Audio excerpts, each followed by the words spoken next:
Rédactu, votre analyse d'actu.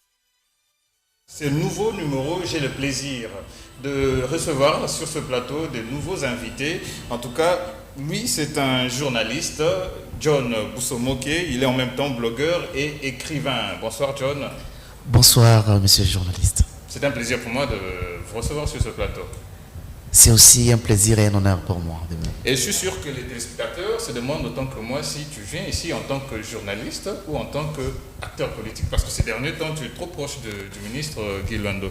Mais tu répondras après. Et j'ai aussi sur ce plateau Alex Ndomba, qui est cadre au sein du Congrès des démocrates pour le progrès social, CDPS, de François-Xavier Betchika Kaboubié, et président national de l'ANC, c'est ça? Bonsoir, monsieur Alex. Je parle de l'ANC, s'il vous plaît. Du CDPS. Du CDPS, oui, voilà. Et également, Espoir Botumba, journaliste, Opulence Info. Bonsoir, Espoir. Bonsoir, Olivier. Bonsoir à John et à mon confrère d'en face. Okay. Bonsoir aussi à nos très chers téléspectateurs. Et je pense que cette émission, vous avez très bien fait de nous choisir ces têtes. Et puis, en tout cas, je suis très ravi de votre invitation. Merci. Nous débutons déjà notre échange en ce jour, puisque l'actualité reste dominée par l'information des efforts de l'armée congolaise là à l'est du pays, avec des affrontements qui se sont intensifiés ces derniers jours entre les forces armées congolaises et les rebelles M23. Alors sur ce, j'ai déjà une première question. John Bousso-Moke, dites-nous un peu, est-ce que les efforts de l'armée aujourd'hui mérite-t-il d'être critiqué comme l'armée rwandaise, comme Kigali le fait aujourd'hui? Alors, critiquer les efforts de cette armée, c'est la paire en fait. Parce que on doit vous dire que l'armée congolaise a été réaménagée. Félix Tshisekedi est en train de réaménager l'armée congolaise parce que vous savez, il a dénoncé beaucoup de problèmes au sein de l'armée, beaucoup de cacophonies, beaucoup des infiltrés, et donc il devait carrément faire beaucoup d'efforts pour essayer de rendre cette armée propre pour gérer la situation de l'Est. Et donc quand l'ennemi commence à attaquer l'armée, c'est-à-dire il y a une certaine paire, c'est-à-dire il y a des avancées significatives au sein de l'armée. Donc en d'autres termes, lorsque le Rwanda accuse l'armée congolaise d'escalade militaire, le Rwanda a tort. Le Rwanda a tort et il sait, parce que nous, avec la philosophie bien sûr de ce que je suis en train de voir, et bien sûr, vous le savez, l'actuel ministre de la Défense, qui maîtrise bien, pour une fois nous avons un ministre de la Défense qui est vraiment un véritable militaire, un guerrier, et donc il maîtrise l'armée, et à ce stade, tout marche selon les règles de l'armée, et je vous l'avais dit, c'est la paire de l'ennemi. L'ennemi a peur parce qu'il y a des avancées. Ok, je m'adresse à présent à Alex Ndomba. Le CDPS, qui est le Congrès des démocrates pour le progrès social, vous vous trouvez dans l'Union sacrée. Alors, est-ce que les actions entreprises par le chef de l'État pour justement nommer de nouveaux hauts gradés de l'armée peuvent faire en sorte qu'à l'Est, nous puissions avoir de l'impact sûr? Normalement, à ce que je sache, c'est déjà une très bonne chose, du fait qu'on est en train de chercher à renforcer la capacité de notre armée. Et vous savez que ça fait maintenant plus de 20 ans que nous sommes agressés. Donc il y a la guerre qui se passe sur notre territoire. Normalement, il faut faire ce travail-là de manière à ce que notre armée puisse avoir la capacité de bouter dehors les ennemis de notre pays. Okay. Et sûrement, ça doit être comme ça. Alors, Espoir Botumba, en tant que journaliste, je me demande... Dernièrement, nous avons vu comment Kigali a accusé l'armée congolaise d'escalade militaire. Est-ce que c'est une bonne démarche pour parvenir à une solution dans cette fin de guerre? Olivier, merci pour la question. Merci aussi à mes deux prédécesseurs pour avoir donné des réponses très claires. Je pense que Kigali est en train de confirmer de plus en plus devant la communauté internationale, qui est la communauté nationale, qu'il est derrière les M23. Vous savez, parce que quand les FARDC ont lancé les offensives, c'était contre une rébellion bien identifiée. Alors moi, je ne peux pas comprendre, vous estimez, parce que Kagame a toujours dit au peuple congolais et à la face du monde que le M23 était une rébellion purement congolaise et que les affaires des Congolais allaient être réglées par nous-mêmes les Congolais. Alors si notre armée a lancé d'offensive contre le M23, je ne peux pas comprendre que cela fasse mal au Rwanda. Donc les Rwandais et son président Paul Kagame ont peur parce qu'ils savent que ce n'est pas le M23, comme je l'ai toujours dit, c'est une rébellion des façades, mais derrière le M23, c'est le Rwanda. Et moi, je pense que c'est une manière pour Kagame de pouvoir confirmer qu'il soutient les M23. Et de telles positions, ça nous arrange, nous les Congolais, parce qu'il y aura un moment où tous ceux-là qui tirent des ficelles derrière les M23 n'apparaîtront plus et nous allons nous affronter avec les Rwandais. Et tout simplement, l'offensive lancée par les FARDC continue de faire peur au Rwanda. Et ce n'est qu'un début, ce n'est qu'un commencement. Vous voyez? Donc les offensives vont s'accentuer jusqu'à ce que le Bunagana sera récupéré par notre armée. Et pendant ce temps, le chef de l'État est désigné comme facilitateur à la crise tchadienne aussi longtemps que le problème congolais n'est pas encore résolu.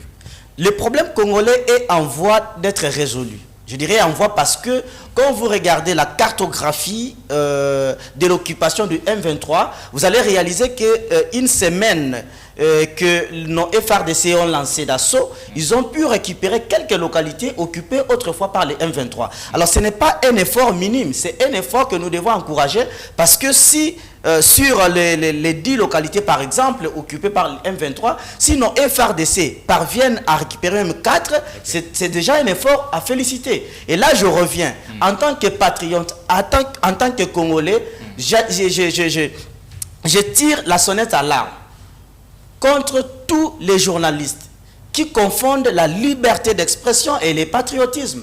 Vous voyez? Parce qu'aujourd'hui, les gens pensent que critiquer les M23, critiquer plutôt le FARDC, critiquer le pouvoir de Kinshasa, faire la publicité de l'ennemi, c'est ça la liberté de l'expression. Non, mais il y a ce qu'on appelle le patriotisme où même si vous êtes Congolais, n'importe où vous vous retrouvez, vous devez être solidaire par rapport à la situation que traverse votre pays. La guerre à l'Ukraine doit nous renseigner quelque chose. Merci Espoir. Voyez. Est-ce que John, à ce niveau, le chef de l'État peut être en mesure de résoudre les problèmes tchadiens, aussi longtemps que dans son pays, le problème n'est pas encore totalement résolu? Alors, je suis parmi les gens qui pensent que la guerre à l'Est, c'est une question très sensible. Mais cela ne doit pas nous empêcher de faire autre chose. C'est comme si vous dites à un père de famille qui voit son enfant devenir drogué, se concentrer seulement à cet enfant pour son éducation et oublier les autres. Alors, quand on parle d'un facilitateur, il faut bien qu'on puisse savoir les rôles d'un facilitateur. Ce n'est pas que Tshisekedi va prendre les Tchad dans ses mains en tant que facilitateur. Tout à fait, il va les accompagner. Tshisekedi aura seulement pour rôle d'être là au milieu, d'écouter le parti prenant. Une sorte de médiation. De médiation. Et donc, cela ne peut rien empêcher à ces fonctions, à ces prérogatives du chef de l'État et la continuité de ses actions pour la sécurisation de l'Est de la République démocratique du Congo. On le sait, Félix Tshisekedi a été président de l'Union africaine, mais nous avions la guerre quand même à l'Est. Quoi qu'on puisse dire que la guerre quand même traîne plus d'une centaine de jours sous l'occupation de l'ennemi, c'est quand même trop pour une grande nation comme la République démocratique du Congo. Mais je pense qu'en protégeant les civils, il faudra prendre un peu de temps. Il ne faut pas y aller vaille que vaille parce qu'il y a des compatriotes congolais qui sont à l'est de la République démocratique du Congo. Il y a des compatriotes congolais qui sont à Bunagana et nous ne sommes pas des terroristes, comme le gouvernement l'a annoncé. Nous ne sommes pas des terroristes et donc je pense qu'il faut y aller petit à petit, mollo, et donc il ne faut pas aussi oublier les autres parce que nous sommes tous des Africains et donc Tshisekedi peut faciliter les problèmes tchadiens sans pour autant empêcher de réagir dans son pays, la République démocratique du Congo. Ok. Alors, Alex Ndomba, est-ce que vous êtes d'accord avec la désignation du chef de l'État en tant que facilitateur à la crise tchadienne?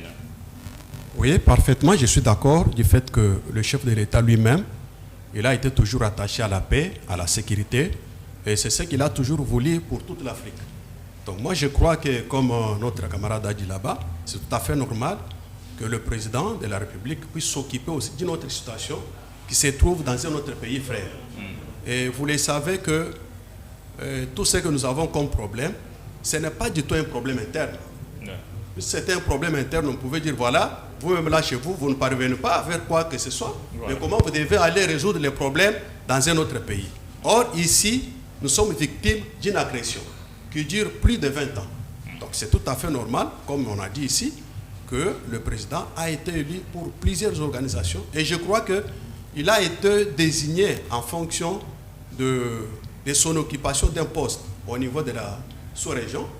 C'est ce qu'on lui a donné quand même, cette force-là. On ne l'a pas fait à au hasard. Vous ne trouvez pas que c'est un peu de trop? Il gère la situation de la crise en RDC, il gère en même temps la facilitation au niveau du Tchad. Ce n'est pas faire un peu de trop?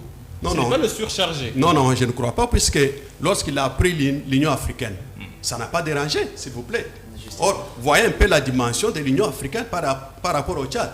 Donc, là, nous sommes en train de parler de la crise. C'est tout à fait différent. Nous parlons d'une crise dans un pays. Et lui, il est désigné comme médiateur. Il va accompagner le processus de paix dans ce pays. Alors, est-ce que ce n'est pas lui accorder un peu une sorte de surcharge? C'est pourquoi j'ai dit ceci, que le président de la République pouvait aussi rejeter d'autres offres politiques qu'on lui avait données dans les temps, que ce soit dans le cas de l'Union africaine, il pouvait aussi rejeter.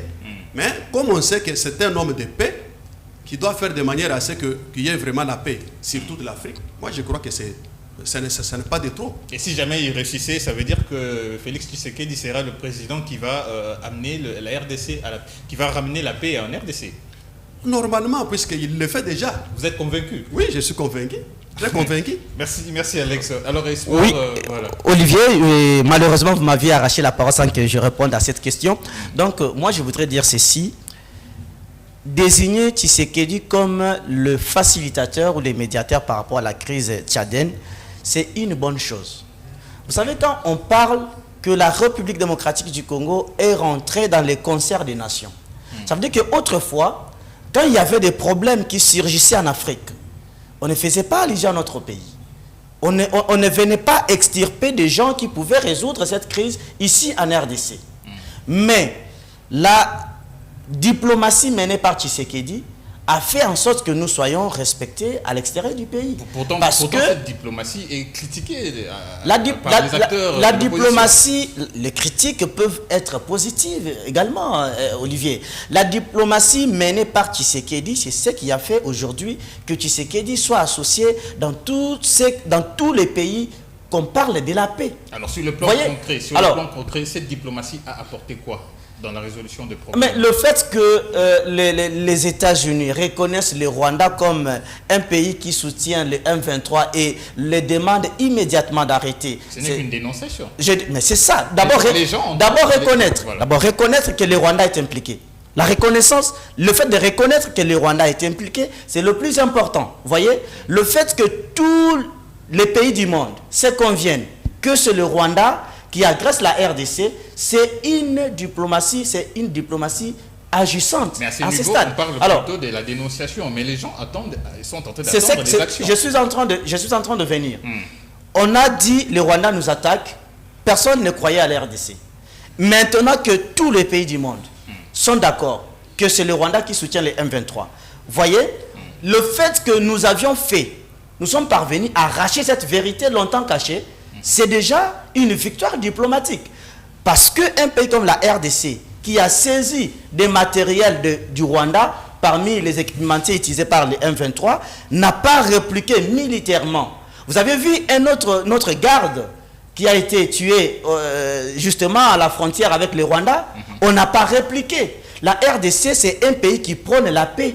Et à la tête, nous avons Tshisekedi. Mais donner encore Tshisekedi, je reviens Olivier. S'il vous plaît, par rapport à ça, n'est pas répliqué, n'est pas une sorte de peur ou bien de faiblesse?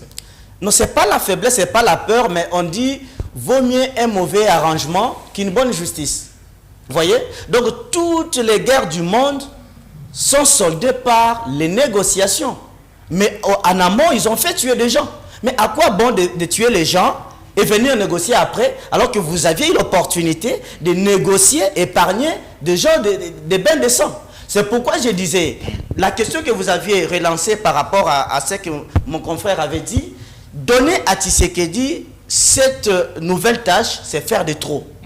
Pourquoi? Parce que quand le président avait pris l'Union africaine, je me rappelle, c'était à Goma quand il est parti séjourner là-bas, il avait donné une interview à la RTNC, il avait dit, voilà que je quitte l'Union africaine, je commence maintenant le travail. C'est comme si à un moment, le président, en occupant ses fonctions, il se sentait en l'air, surchargé, il ne pouvait pas s'occuper du pays. Alors il lui a fallu d'abord se débarrasser de l'Union africaine et revenir encore s'impliquer au pays. Et maintenant, vous lui donnez encore une autre tâche. Pour moi, il risque d'avoir une autre raison.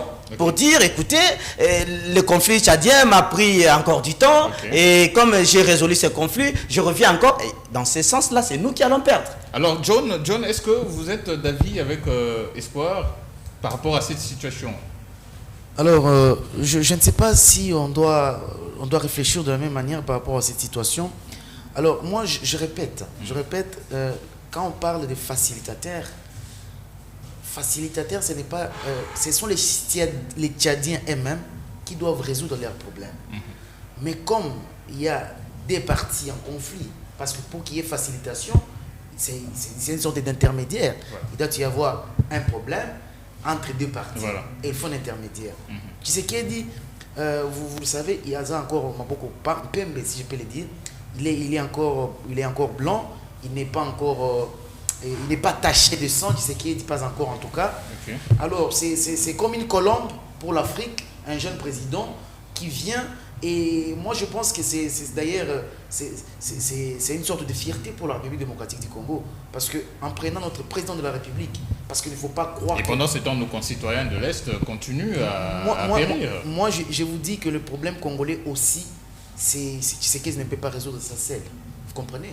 Tshisekedi, c'est l'incarnation du pouvoir, c'est l'incarnation de notre fierté, mais Tshisekedi ne peut pas résoudre la question de l'Est. Parce que vous savez, est-ce que quand la population, je ne sais pas si je peux le dire sur ces plateaux, mais je me permets quand même de le dire, est-ce que vous savez que l'ennemi ne peut jamais pénétrer si la population et l'armée s'impliquent? Et donc, nous disons aux compatriotes encore qui sont à l'Est, qui collaborent avec l'ennemi, qu'il est temps d'arrêter. Parce que moi je vous dis qu'il y a des pays d'Afrique qui n'ont pas été colonisés, c'est parce que la population était émise. La population n'a pas voulu accepter que l'ennemi puisse pénétrer. Et donc, moi je suis sûr qu'il y a toujours des compatriotes congolais qui collaborent encore avec l'ennemi, parce que c'est inconcevable que Bounaga ne soit pas pendant tout ce temps. Et donc, moi je suis sûr, je sais que le président fait encore des efforts pour essayer en tout cas de faire le mieux, parce qu'il fallait d'abord pacifier l'armée, il fallait réaménager l'armée. C'est un travail de titan. Alors, Alex Ndomba, est-ce que au sein de notre armée, on peut affirmer qu'il y a eu des traîtres, puisqu'il y a ce rapport de Human Rights Watch qui a affirmé que l'armée congolaise était en train de collaborer avec des milices dans l'est du pays pour justement mener la guerre aux rebelles de M23? Justement, à ce que je sache, vous savez que, comme j'ai dit ici, depuis 20 ans, nous sommes agressés. Et vous savez de quelle manière, avec les brassages, mixages, il y a eu autant d'infiltrations, il y a eu de personnalités ou bien des éléments. Mais est-ce que ces infiltrations se sont déroulées seulement au sein de l'armée, ou bien il y a eu aussi des infiltrations dans le gouvernement et dans d'autres couches de la société? mais c'est ça. Mais c'est le gouvernement qui a fait qu'il y ait au moins brassage, mixage. C'est le gouvernement, ça vient du gouvernement. À cause de quoi? À cause de la Constitution, vous voulez dire? Ou bien qui a permis à ce que tous les Congolais vivant sur le sol après 1960... Oui, bon, c'est-à-dire quelque part, soit, puisque ce n'est pas le gouvernement d'aujourd'hui, il y a les gouvernements qui datent depuis Kabila père, Kabila fils et consorts. Tous ces gens-là qui s'étaient retrouvés dans notre pays pour avoir le pouvoir à travers le soutien du Rwanda. Et vous devez comprendre que, vous savez que c'est lui qui était à la tête de notre armée, qui est maintenant pour le moment, qui se trouve au Rwanda. Comment il s'appelle? James Kabarebe. Vous le savez très bien que c'était un Rwandais. Mais il a dirigé notre armée. Si maintenant lui s'est trouvé au sommet, a fortiori au niveau de la base. Donc vous comprenez que cette situation-là, que nous avons vécue pendant 20 ans, on ne peut pas les finir dans 2-3 ans. Donc, en d'autres termes, les régimes qui ont précédé le pouvoir du chef de l'État ont été aussi à la base de cette situation. Fortement à la base. Fortement, je dis bien. Merci beaucoup, Alex. Alors, Espoir, nous allons évoluer. Nous avons parlé de Kigali qui a accusé les FARDC. À présent, nous allons prendre ces affrontements qui se déroulent à l'est du pays entre l'armée congolaise et les M23. Est-ce que le processus de nomination fait par le chef de l'État a apporté un fruit pour la résolution de ce problème à l'Est? Exactement, parce que nous en avions déjà parlé. Vous allez remarquer que depuis qu'on a changé, on a fait le remaniement au sein de l'armée, il y a eu des tenus qu'on a donnés à l'armée. Vous comprenez? Parce que à l'arrivée de Chiwewe, à l'état-major général de notre armée, il a donné une nouvelle direction. Et que les militaires qui étaient au front se sont lancés. Et voilà, j'ai été cité à mon introduction ici, quelques réalisations par rapport à l'offensive qu'on a lancée. Donc, quelques localités sont désormais récupérées parce qu'il y avait de nouvelles stratégies. Moi, quand Mounagana était occupé, quand on compte 130 jours, l'armée ne faisait rien, ce n'est pas pour observer. Et pourquoi? C'était tactique, c'était stratégique pour renouveler la manière d'attaquer. Vous voyez, c'est pourquoi, comme papa était en train de parler ici, notre armée a été suffisamment infiltrée et cette infiltration, c'est du sommet jusqu'aux militaires du rang. Pourquoi? Parce que je ne peux pas comprendre que les conversations de l'armée au front des batailles soient mises à la place publique. Je ne peux pas comprendre. Quand on converse, qu'on tourne de la gauche, l'ennemi est à droite, tout ça, on est espionné. Et moi, j'ai écouté sur Twitter, s'il te plaît. Et publié, à plus forte raison, plutôt publié par un journaliste congolais.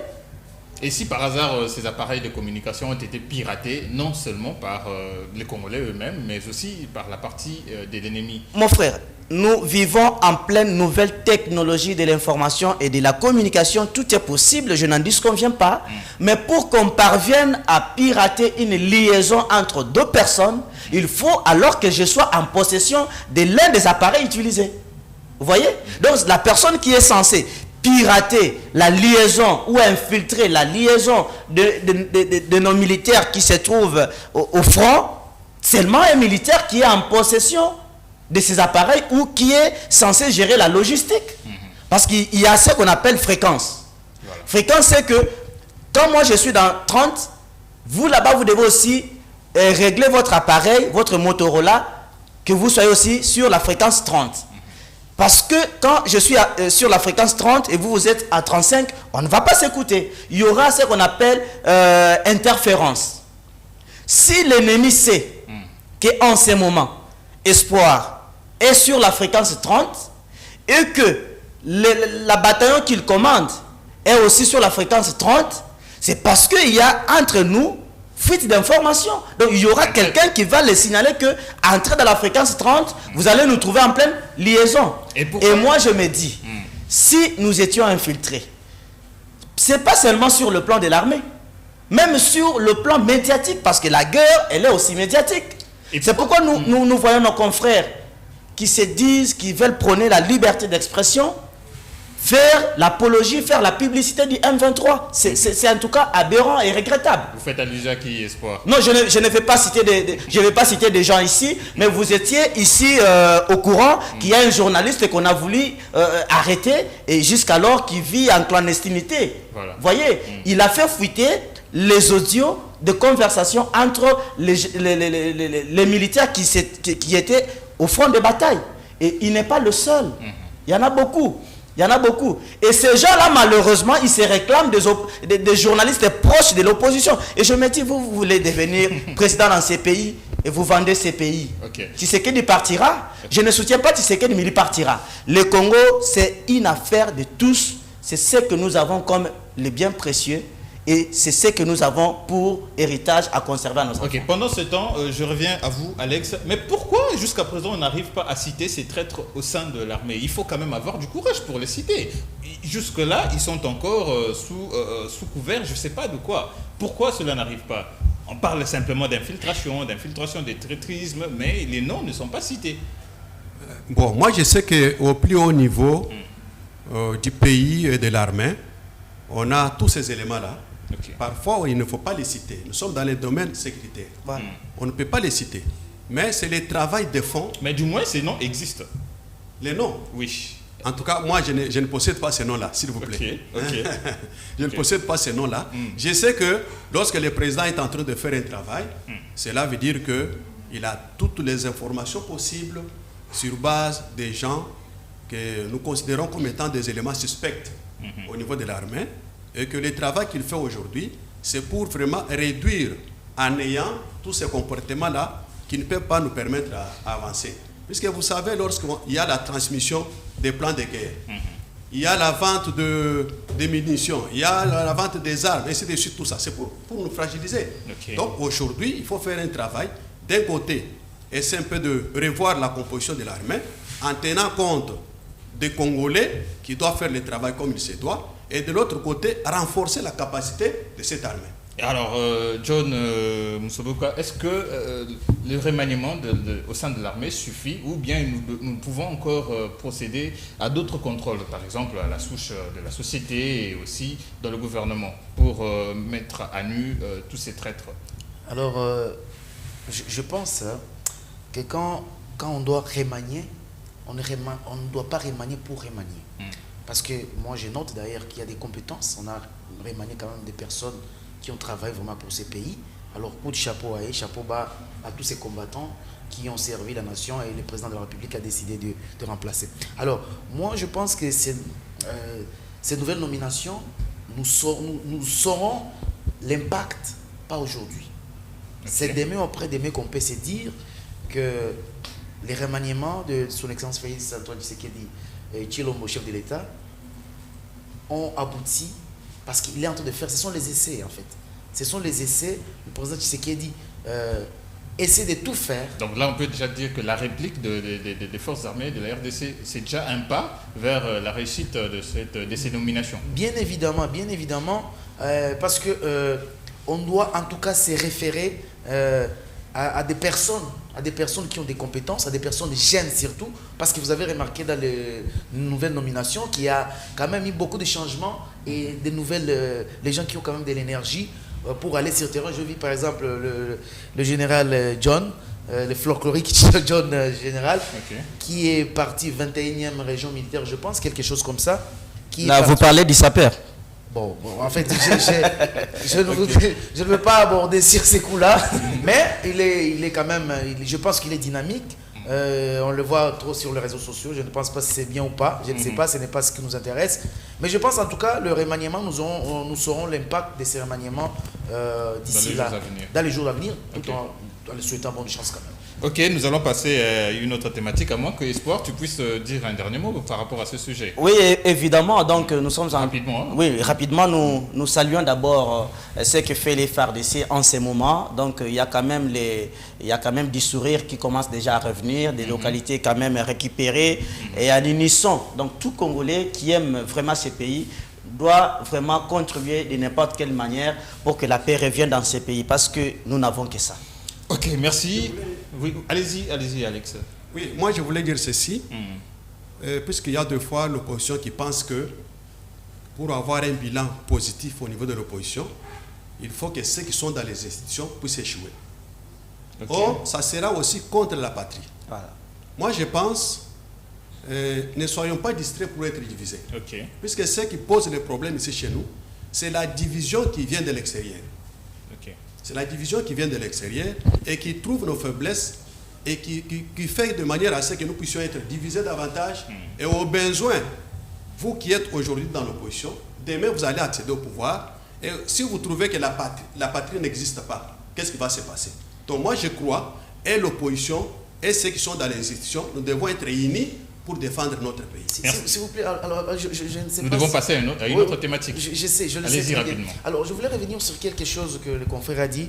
Le confrère, il est journaliste, vous êtes journaliste. Bien sûr. Alors, moi, je ne suis pas d'accord, je ne suis pas d'avis quand on doit lyncher les gens, un journaliste, parce qu'il a diffusé négativement sur les M23. Je suis soutien que les journalistes soient libres d'exprimer, de donner l'information. Parce qu'il ne faut pas être de flatteur. Vous savez, ce que tue aussi ces pays, c'est flatter. Nous devons dire positivement, pendant qu'on a tué nos compatriotes. Nous devons dire positivement pendant qu'il y a des localités qui sont toujours dans les mains du rebelle. Moi, je pense qu'on ne doit pas laisser les journalistes. Je vis sur Twitter, les gens s'acharner sur des journalistes. Et là, moi, en tant que journaliste, je ne suis pas d'accord. Voilà, je veux que ça soit quand même la liberté de la presse soit rassurée et que les journalistes fassent leur travail. Merci John, nous allons parler à présent. Olivier, une minute s'il te plaît. Juste je voudrais dire à mon confrère de gauche qu'il y a ce qu'on appelle l'État. Nous avions tous vu John ne réplique pas Ukraine, ce que dit. En Ukraine, nous devons passer à une autre même les médecins ont séché des hôpitaux. Même les infirmiers ont séché les lits des hôpitaux. Même les étudiants, même les femmes ont pris des armes. Parce qu'il s'agissait de la nation. Merci, si tu es congolais et que tu es journaliste, tu dois prendre l'information. Je t'ai dit que la guerre, elle est aussi médiatique. N'oublions pas ça. Passons à un autre sujet. La guerre, elle est aussi médiatique. Nous allons parler politique à présent avec cette débarque des députés d'ensemble vers l'Union sacrée. Et je préfère commencer avec vous, Alex, puisque vous êtes cadre au sein du Congrès des démocrates pour le progrès social. Mais est-ce qu'un député en plein mandat peut se permettre de changer des camps politiques ? Bon, je crois que c'est vraiment désolant que cela puisse se passer dans notre pays. Et ça n'a pas commencé aujourd'hui. Vous ont quand même rejoint, vous êtes dans l'Union sacrée. Oui, c'est bien bon, Mais cette culture-là va tuer davantage la politique congolaise. Et en conséquence, c'est l'instabilité des institutions de la République. Puisque moi, je ne suis pas d'accord. Le problème qui se pose, c'est quoi? Parfois, il y a le problème de démocratie interne. Pose problème. Parfois, il y a aussi, on adhère à une plateforme politique par rapport aux avantages politiques, financiers et matériels. Lorsqu'on constate que, en tout cas, celui qui est avec nous ne saura pas se retrouver quelque part dans les institutions ou bien avec les élections prochaines, il ne va pas se retrouver, autant mieux être derrière celui qui pourra avoir ce pouvoir-là en 2023. Donc je comprends. En d'autres termes, donc c'est-à-dire nous avons une culture politique qui font de nous des atalapes, comme on a dit.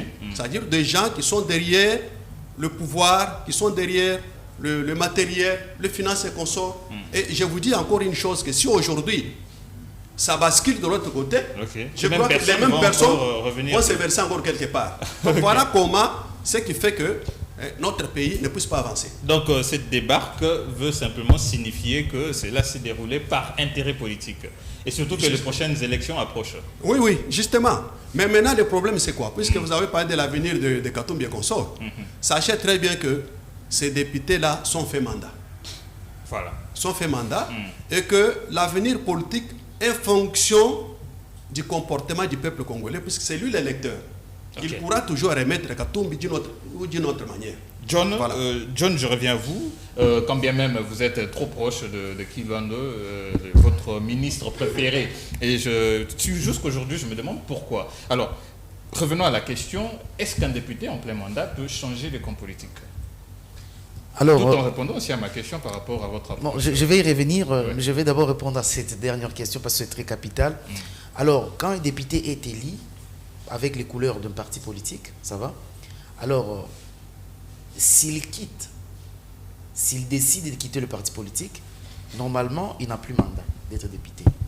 Mais quand on parle de ces regroupements qu'on a créés, moi je pense que l'Union sacrée, je ne sais pas quoi, FCC, tout ça sont des regroupements qui n'ont pas de soubassement légal.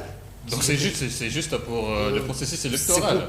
Ce sont des mouvements électoraux qui peuvent passer. Et donc, s'il quitte d'un camp à l'autre, parce que moi je ne soutiens pas aussi ça, parce qu'il y a un professeur qui disait, quelqu'un tshisekédiste tout à l'heure, demain matin, il peut être kabiliste à mort. Et c'est ce qui tue le pays. C'est en fait... Les gens... Un jour, il peut aussi devenir johniste. Il peut être johniste, moussomokiste demain. Et c'est ce qui tue le pays. Aujourd'hui, un député n'a plus la valeur d'un député d'hier. Voilà. Parce qu'un député peut être acheté à tout moment. On a entendu beaucoup de scandales, des députés qui se font acheter par-ci, par-là.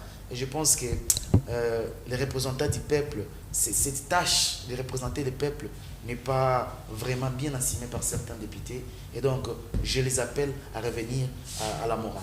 Alors, en parlant de ma proximité avec Guy Loando, vous savez, je suis journaliste, mais je ne peux pas ne pas dire que je dois avoir une vision politique. Parce que ça fait de vous un politicien en quelque sorte. Je ne suis pas un politicien, je reste journaliste. Moi, je ne suis pas parmi les journalistes qui se cachent pour ne pas montrer une identité. Non, chaque journaliste a les droits. Un journaliste a les droits d'appartenir à un parti politique tout en gardant la ligne éditoriale et bien sûr la déontologie du journaliste. Je suis proche de Guy Loando dans sa communication parce que, en fait, j'ai trouvé en lui quelque chose que je n'ai pas trouvé ailleurs. Je préfère le dire, que les gens, beaucoup de gens me posent cette question. Il ne faudrait pas faire de la publicité. Non, je ne le fais pas. Je me dis, il prend la philosophie d'agir pour la République. Il m'a convaincu. Nous ne sommes pas des mêmes tribus, nous n'en parlons pas la même langue, mais je pense que il a une vision que j'ai acceptée parce que je ne peux pas accepter même de diffuser sur quelqu'un de ses activités qui ne me convainc pas. Merci. Moi, Espoir, je suis dans cette logique. Espoir, nous revenons à la question en rapport avec... Je sais pourquoi tu souris, parce que toi aussi, tu as des affinités avec certains... Non, je n'ai pas d'affinité avec certains politiciens parce qu'un journaliste ne fait pas la politique, mais quand même, nous pouvons émettre des analyses qui vont dans les sens, peut-être qui peuvent faire croire aux gens que nous soutenons ces gens-là. Donc, mais nous, on ne fait pas la politique. Donc, alors, je voudrais rebondir sur la question que vous aviez posée pour savoir si un député peut basculer en plein mandat. D'abord, pour les cas d'ensemble, parce que de ça qu'il s'agit, je dirais que Ensemble pour la République, c'est un parti politique. C'est la fusion de partis politiques créés après les élections. Donc, en réalité ou juridiquement parlant, Ensemble pour la République n'a pas de députés. N'a pas de députés parce que il faut qu'un parti politique aligne les députés avant l'élection sur sa liste. Vous partez battre campagne et vous revenez avec une victoire, je ne sais de combien de pourcents par rapport à l'électorat. C'est alors qu'on va vous reconnaître comme vous avez autant de députés. Vous comprenez? Donc, en ce niveau, Ensemble pour la République n'a pas de députés. Vous comprenez? Alors, dire que basculer d'un camp à un autre, c'est faux. Parce qu'ils n'ont pas basculé. Moi, dans mon pays, je me suis toujours dit, Moïse Katumbi n'a pas, logiquement parlant, les droits de combattre Tshisekedi. Non plus que Joseph Kabila. Laisse-moi évoluer. Est-ce que vous trouvez que Moïse Katumbi laisse-moi évoluer. Moi encore, Martin Fayoul. Parce que ils sont tous des sociodémocrates. Vous voyez? Parce que la politique, c'est une école. La politique, c'est une vision. Mais si j'ai la même vision que Olivier, je m'adhère derrière Olivier. C'est pourquoi en France, on parle de gauche, on parle de droite. On n'a que deux tendances. Soit on est contre, soit on est pour. Mais chez nous, quelqu'un qui prône le social-démocratique avec Félix Tshisekedi, parce qu'il n'est pas reconnu ministre, il s'oppose. Mais est-ce que Moïse Katumbi se sent mis à l'écart par rapport à toutes ces nominations? C'est là que je reviens, parce que vous avez dit que les députés ont basculé à l'Union sacrée, alors que même Moïse Katumbi est dans l'Union sacrée. Moïse Katumbi n'a jamais quitté l'Union sacrée. Jusqu'à maintenant, les ministres envoyés par Katumbi à l'Union sacrée remettent les 10% à Moïse Katumbi. S'il vous plaît, et il bénéficie. Ça veut dire que les députés n'ont pas basculé d'ensemble à l'Union sacrée parce que ensemble, et ces députés, ils sont tous dans l'Union sacrée. Moïse Katumbi n'a jamais renoncé. Et je vais vous dire, l'Union sacrée n'est pas une tendance politique, mais c'est une vision. Une vision commune. Une vision. Donc tout le monde, que ce soit Martin Fayoul, le jour où il va décider que la vision de l'Union sacrée est claire, il peut venir tout en gardant son statut d'opposant. On ne chasse personne. Parce que, attends, quand le chef de l'État avait convoqué les gens à former l'Union sacrée, il a dit toutes les classes confondues. C'est-à-dire que ce soit dans l'opposition, que ce soit dans la majorité, société civile, vous avez droit d'être dans l'Union sacrée et critiquer Tshisekedi. La preuve, c'est Moïse Katumbi. On ne l'a pas chassé. Je crois que Alex Ndomba, vous avez un mot à dire par rapport à tout ce qui s'est dit. Oui, je voulais dire ceci. Vous savez, les problèmes qui se posent dans notre pays, c'est plus qu'il y a des partis politiques ou bien des personnalités qui se réfèrent à une autre personnalité, considérée d'ailleurs aujourd'hui comme autorité morale. Et c'est lui qui sort l'argent, qui fait tout. Et le jour où cette personnalité-là va faillir ou bien va mourir, alors ça sera la disparition de cette organisation politique. Donc maintenant, c'est pourquoi nous, au niveau du CDPS, nous voulons beaucoup plus donner la culture des cotisations.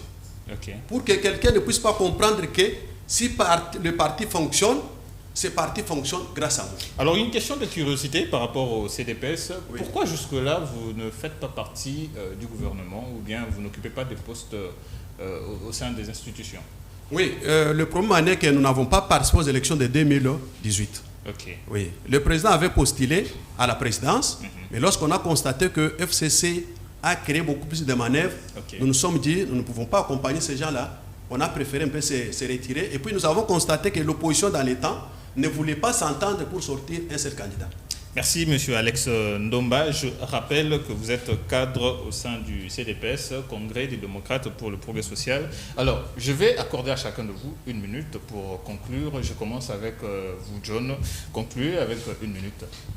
Alors, 1 minute, ça sera beaucoup, je pense. Alors, je vous remercie. Même quelques secondes. Je vous remercie d'abord pour l'initiative et tout ce que vous faites comme journaliste.